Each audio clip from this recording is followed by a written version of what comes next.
आपका स्वागत है सर। आज बात करता हूँ डिफेंस स्टॉक के ऊपर। ऐसे स्टॉक बताऊंगा मैं आपको डिफेंस सेक्टर के, जिन स्टॉकों में आपको जबरदस्त मौका मिल रहा है। सर ये डिफेंस के जो स्टॉक हैं, इन स्टॉकों में इन मार्केट जो अभी नीचे चल रहा है, इस वजह से ये स्टॉक जो कि बम्पर रिटर्न दे रहे थे लगातार, थोड़ा सा आप अगर रिटर्न दिखाऊं मैं आपको तो ये देखिए 6 महीने में 25% का, 1 साल में 95% का और 2 साल में 161% का रिटर्न है। वहीं 5 साल में 672% का रिटर्न है। तो जो स्टॉक बम्पर रिटर्न दे रहे थे, तो क्या 2-4 दिन के या 1 महीने के मार्केट के गिरने के कारण क्या इनका फंडामेंटल कमजोर हो गया? कुछ भी कमजोर नहीं हुआ। सारे के सारे वही शेयर हैं, वही फंडामेंटल है, वही उनको ऑर्डर मिल रहे हैं। केवल और केवल मार्केट जो कि एक जिगजैग मोड में चलता है, तो मार्केट थोड़ा नीचे चल रहा है और उसी वजह से ही आप लोग पैनिक कर रहे हैं। तो मैं दोनों ऐसे फंडामेंटल मजबूत स्टॉक की बात करूंगा। डिफेंस के दोनों स्टॉक हैं और यही बताऊंगा कि क्यों इनमें अपसाइड मूवमेंट जाने की क्षमता है। तो अगर आपको वीडियो पसंद आए तो वीडियो आप लाइक जरूर करें और चैनल को सब्सक्राइब करें।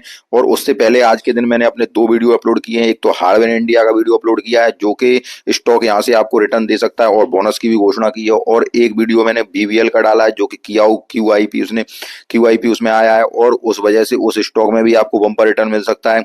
दोनों के दोनों बेहतरीन वीडियो डाले हैं, तो उनको अगर आपको पसंद ना आए तो उनको भी आप देख सकते हैं। तो सबसे पहले अगर हम चलते हैं भारत इलेक्ट्रॉनिक्स के ऊपर, तो भारत इलेक्ट्रॉनिक्स की बात करें तो ये तो मैंने बता ही दिया कि इन्होंने रिटर्न कितना दिया है। अब थोड़ा सा अगर हम चार्ट पैटर्न पे चलें तो उसके बाद फिर इसके फंडामेंटल बताऊंगा। तो तब देखते हैं कि ये स्टॉक आपको किस प्राइस पे मिल रहा है और कहाँ मिल रहा है। अभी तो ये 280 की प्राइस है, लेकिन अगर हम चार्ट पे चलते हैं तो चार्ट पे थोड़ा दिखाने का प्रयास करता हूँ आपको मैं। अब देखिए ये इसका वीकली चार्ट पैटर्न है और स्टॉक हाई कहाँ लगाया था? हाई इसने लगाया था 339 रुपए का, ठीक है सर। और अभी स्टॉक कितने का चल रहा है? लगभग 280 रुपए पे चल रहा है। तो आपको ये 340 रुपए से और अभी कितने रुपए कम हुए सर? 40 और 20, 60 रुपए कम हुए। तो स्टॉक आपको 15-20% सस्ता भी मिल रहा है। अब अगर स्टॉक की बात करूं तो देखिए एक रेंज में कंसोलिडेट कर रहा है स्टॉक। अब स्टॉकों की अच्छाइयां क्या बताऊं, वो मैं अभी आपको बताऊंगा। अब आपको ये अगर ऐड करने कहूं तो आपको कहाँ ऐड करना है, तो सारा कुछ बताऊंगा। तो ये स्टॉक मैंने आपको ये बताया। थोड़ी सी अगर इस पे चार्ट पैटर्न पे अगर मैं डालूं, इस पे अगर ट्रेंड लाइन डालता हूं, तो यहाँ देखिए आप। अब मैंने इस पे ट्रेंड लाइन डाली। जब ट्रेंड लाइन मैंने इस पे डाली तो आपको इसका सपोर्ट कहाँ मिल रहा है? आपको इसका सपोर्ट मिल रहा है लगभग 268 रुपए पे। तो ये 268 रुपए पे अगर आता है तो इसी 268 रुपए की प्राइस पर ही कंसोलिडेट करेगा स्टॉक और 268 रुपए पे आपको मिलता है, तो आप स्टॉक को पिक करिए। ये स्टॉक मुझे नहीं लगता कि ट्रेंड लाइन तोड़ेगा। अगर ये ट्रेंड लाइन तोड़ेगा तो फिर उसका वीडियो बनाएंगे, तब देखेंगे इसका सपोर्ट कहाँ है। लेकिन अगर ध्यान रखिए, अगर ये स्टॉक ट्रेंड लाइन पे आता है तो वहां आप पिक करिए। अगर बाई चांस ट्रेंड लाइन को तोड़ता है तो फिर इस स्टॉक का नेक्स्ट सपोर्ट 260 रुपए के आसपास होगा, तो उस प्राइस पे आप ऐड करिए। अब इसकी स्टॉकों की अच्छाई ये दो मैंने प्राइस बताई आपको, 260 रुपए और 268 रुपए। यहाँ से स्टॉक के नीचे जाने की संभावना नहीं है, क्योंकि स्टॉक ने एक रेंज पकड़ लिया, वो इसी रेंज में चलेगा, ठीक है सर। अब मैं आपको बताता हूं, अगर इन प्राइजों के बीच आप अगर स्टॉक को लेते रहे तो आप इन स्टॉकों को पिक करते रहिए। अब दूसरी बात बताता हूं, अब आप देखिए कि इन स्टॉकों के, मैं आपसे कह रहा था कोई फंडामेंटल चेंज नहीं हुआ है इन स्टॉकों का, तो वो देखिए आप। अब देखिए आप इन स्टॉकों को ऑर्डर पे ऑर्डर लगातार मिल रहे हैं। 8 नवंबर की ये न्यूज है कि 500 करोड़ का जो ऑर्डर था, 500 करोड़ का ऑर्डर इसको और मिला। अब वो क्या, एक 8,194 के ऑर्डर मिले थे, उसी का एक्यूमुलेटेड है, ठीक है सर। उससे पहले आप देखिए, उससे पहले ये भारत इलेक्ट्रॉनिक्स सितंबर 2024, इसने तो यहाँ इसने अपना रिजल्ट प्रेस किया है और रिजल्ट भी आप देखिए, नेट प्रॉफिट 1,091 करोड़ बढ़ गया है वाई एंड वाई में, ठीक है सर। उसके बाद ईयर ऑन ईयर बढ़ा है, ये रेवेन्यू भी आपका बढ़ा है, ठीक है सर। अब अगर थोड़ा सा आगे अगर मैं चलने का प्रयास करूं, अब ये न्यूज देखिए आप, ये 30 सितंबर की न्यूज है। The ministry of corporation affairs has approved in corporation joint venture company BEL आईआईआईएआई aero system in partnership with Israel aerospace industry, ठीक है सर। ये भी सितंबर की न्यूज है। तो मैं ये आपको न्यूज क्यों दिखा रहा हूँ, ये मैं केवल इसलिए दिखा रहा हूँ कि इन कंपनी का कोई भी फंडामेंटल या कोई भी ऐसी चीज चेंज नहीं हुई है जिससे ये कंपनी नीचे आ रही है।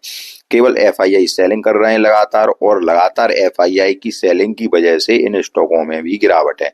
अब क्योंकि निफ्टी का जो मूवमेंट होता है वो लगातार ऊपर की ओर चलेगा नहीं। 26,000 पे निफ्टी पहुंची सर। आज से कुछ दिन पहले हम लोग सोचते थे कभी निफ्टी 20,000 या 22,000 जाएगी, तो वो निफ्टी कहाँ पहुंची? 26,000। अब निफ्टी फिर आ जाएगी। अगर हम कह रहे हैं अभी 23,000 के ऊपर चल रही है, अगर निफ्टी 22,000 या 23,000 आ भी जाए तो निफ्टी को 30,000 मतलब 30,000 बोल रहा हूँ, 30,000 जाने के लिए फिर निफ्टी को 22,000 के पास या 23,000 के पास आना ही पड़ेगा, ये आप ध्यान रखिए। तभी तो वह पुल बैक होके वहां पे चलेगी। तो आप मार्केट में ज्यादा गिरावट, ये गिरावट से आप कभी पैनिक ना हो। आप एक इन्वेस्टर हैं और इन्वेस्टर को कभी पैनिक नहीं होना है, ठीक है। थोड़ा सा अगर इसका सितंबर का रिजल्ट मैंने की मूवमेंट बता दिया, थोड़ा सा अगर रिजल्ट और दिखा दूंगा आपको सितंबर का, तो वो देखिए। अब थोड़ा अगर सितंबर का रिजल्ट आपको दिखाऊं तो सितंबर रिजल्ट देखिए, सेल्स बढ़ चुकी है कंपनी की। पहले जून के क्वार्टर में 4,244 करोड़ थी, इस बार 4,605 करोड़ हो गई है। वहीं ऑपरेटिंग प्रॉफिट मार्जिन अगर देखा जाए तो मार्जिन 30% पे आ गया है। पहले मार्जिन 22% था, इस बार 30% पे मार्जिन आ गया है। अब यहाँ पे नेट प्रॉफिट अगर देखा जाए तो पहले 791 करोड़ का नेट प्रॉफिट था, इस बार 1,093 करोड़ का नेट प्रॉफिट हो गया है। ईपीएस भी वहीं बढ़ गया है। थोड़ा बैलेंस शीट पे और नजर डाली जाए तो बैलेंस शीट देखिए आप, सितंबर की बैलेंस शीट, रिजर्व कंपनी के पास बढ़ चुके हैं, ठीक है सर। 16,929 करोड़ के रिजर्व हो गए हैं। और टोटल लाइबिलिटीज की बात की जाए तो 39,806 करोड़ की जो लाइबिलिटीज है। अब फिक्स्ड एसेट देखिए कंपनी के, फिक्स्ड एसेट लगातार बढ़ते जा रहे हैं। इस बार फिक्स्ड एसेट 3,473 करोड़ पे पहुंच गए हैं। उसमें से 668 करोड़ का कामकाज चल रहा है। तो ये अगर ये कामकाज पूरा हो जाएगा तो लगभग 40,000 के तो फिक्स्ड एसेट हो गए। 40,000 करोड़ की कंपनी के पास फिक्स्ड एसेट हो जाएंगे यहीं पे। अब अगली बार अलग अलग बात आएगी, जब अगली बार में आएगा तब फिर उसको बता दिया जाएगा आपको। अदर एसेट्स आपके पास 34,937 करोड़ के इसके पास अदर एसेट्स हैं। तो कंपनी के फंडामेंटल में सर कोई भी कमी नहीं आई है, वही फंडामेंटल है, वही debtor days, inventory days, days payable आपके ये देखिए, इनमें इनमें पहले 145 दिन थे, अब 133 दिन हो गए हैं। तो जो मैं लगातार बताता रहता हूँ कि डेब्टर डेज वगैरह ये 90 दिनों के अंदर होने चाहिए। अगर यहाँ से थोड़ा और 90 दिनों के अंदर आ जाए तो और कंपनी यहाँ से और जल्दी विस्तार करेगी। लेकिन तब भी काफी कुछ ठीक ठाक है कंपनी में, कोई भी फंडामेंटल में चेंज नहीं है।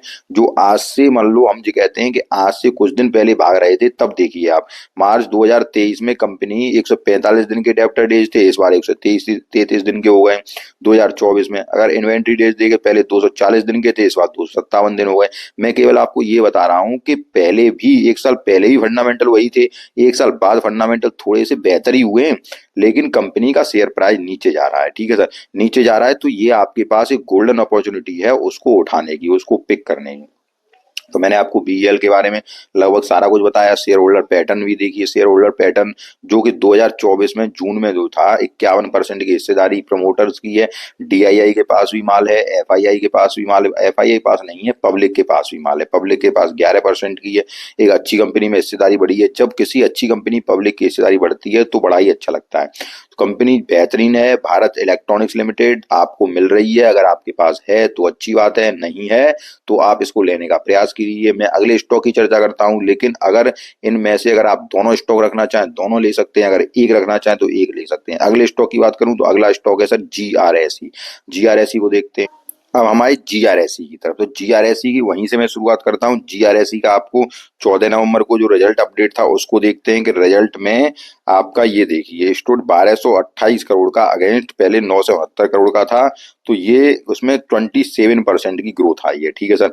अब यहाँ पे ये 27% की ग्रोथ आई। यहाँ पे पेट में देखिए 90 करोड़ का, 98 करोड़ का in Q2 financial 2025 as against 81 crore in Q2 financial 2024, ठीक है सर। यहाँ पे कितनी ग्रोथ की है, 21% की ग्रोथ ये वाली की है, ठीक है सर। इसके बाद अगर देखें, आप देखिए ऑर्डर देखिए 4 अक्टूबर की न्यूज थी, उसके पहले लगातार न्यूज ये वाली जो ऑर्डर लगातार ऑर्डर आते जा रहे हैं। गार्डन शिप बिल्डर्स है signed a contract of construction and delivery of one of the 4 additional Bisal 7,500 DWT multiple vessels, ठीक है सर। उसके बाद 19 सितंबर की न्यूज है, यहाँ देखिए ये ऑर्डर मिला है। उसके बाद 23 जून 2024 का।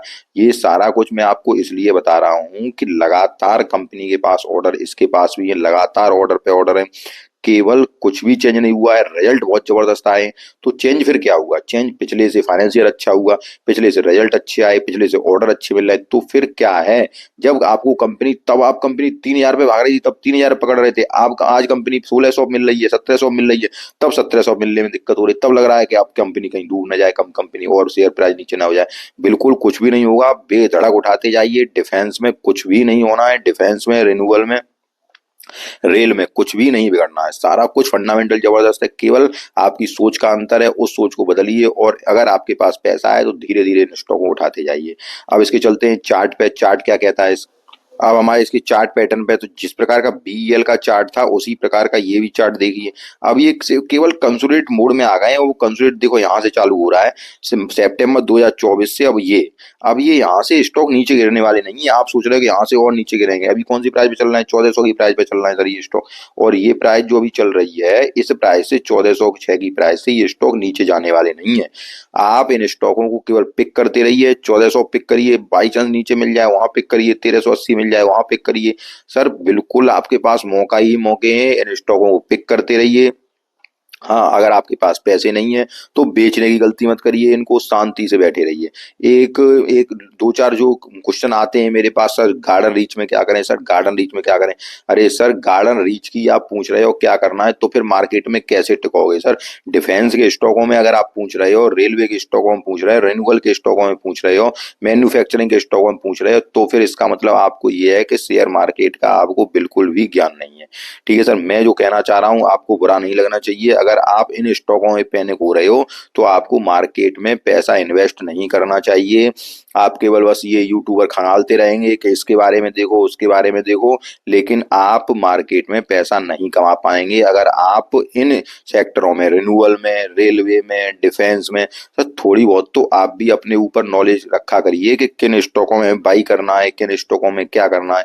केवल किसी यूट्यूबर के भरोसे या केवल किसी दोस्तों के भरोसे मार्केट में पैसा नहीं लगाया जाता है। कुछ अपनी नॉलेज से भी मार्केट में पैसा लगाया जाता है।